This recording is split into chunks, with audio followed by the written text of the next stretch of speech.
8 மணிக்கு தான் ஃபார்ம் தருவாங்க. நாங்கள் முன்னாடி போயிருக்கோம். ஸோ மக்களே, நம்ம வந்து பூம்பாறை வியூவிலேருந்து இப்போ வந்து பூம்பாறை வில்லேஜுக்குள்ளே வந்துட்டோம்.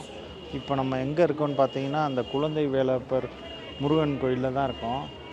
இந்த கோயிலோட சிறப்பு என்னன்னு பார்த்தீங்கன்னா, போகர் வந்து இந்த சிலையை வந்து தச பாஷாணத்தால் அவரே செஞ்சுருக்காரு அப்படின்ற மாதிரி இதில் சொல்கிறாங்க. உள்ளே எடுக்க விடுவாங்களான்னு தெரில, அதனால தான் நான் உங்களுக்கு இங்கேருந்து காட்டுறேன்.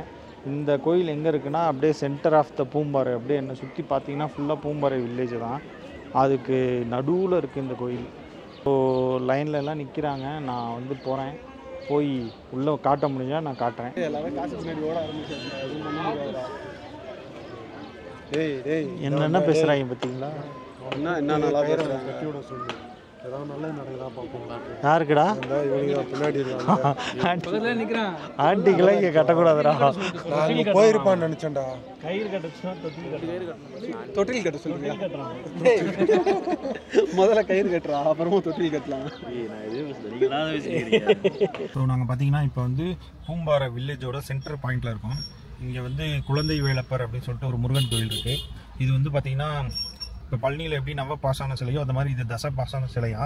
போகர் வந்து அந்த காலத்தில் இங்கே வந்து இந்த சிலையை செஞ்சாங்க. இது வந்து ரொம்ப விசேஷமான கோயில் அப்படின்னு சொல்கிறாங்க. இந்த கோயிலை விட்டு ஆப்போசிட்டில் வந்தீங்கன்னா இந்த மலை பூண்டு இதெல்லாம் கிடைக்கும். ஃப்ரெண்ட்ஸ்லாம் அதான் வாங்கிட்டு இருக்காங்க.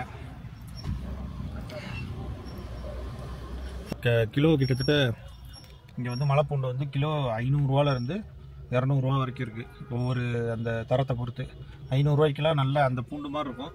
ஆனால் மலையில் விளைஞ்சா ஃப்ரெஷ்ஷான பூண்டான். இங்கே வந்தீங்கன்னா இதை ட்ரை பண்ணி பாருங்கள். கண்டிப்பாக வாழ்க்கையில் யாராவது ஒரு முறையாவது இந்த வில்லேஜில் வந்து தங்கிருங்க. ஒரு தடவையாவது தங்குங்க. எவ்வளோ தூரம் இந்த சிட்டியை விட்டு தள்ளி ஒரு வில்லேஜு, அதுக்குள்ளே எல்லா ஃபெசிலிட்டிஸும் இருக்கும். அமைதியாக தனியாக சுற்றி மலைகள் தான் இருக்கும். நடுவில் ஒரு குழி மாதிரி இருக்கும், அதுக்குள்ளே வில்லேஜ் இருக்கும். செம்மையாக இருக்கும். வாழ்க்கையில் ஒரு தடவையாதும் இந்த வில்லேஜில் வந்து தங்கிருங்க. சூப்பராக இருக்கும். ஸோ நெக்ஸ்ட்டு நாங்கள் வந்து இங்கேருந்து மன்னவனூர் போக போகிறோம். அது நான் அங்கே போயிட்டு உங்ககிட்ட பேசுகிறேன்.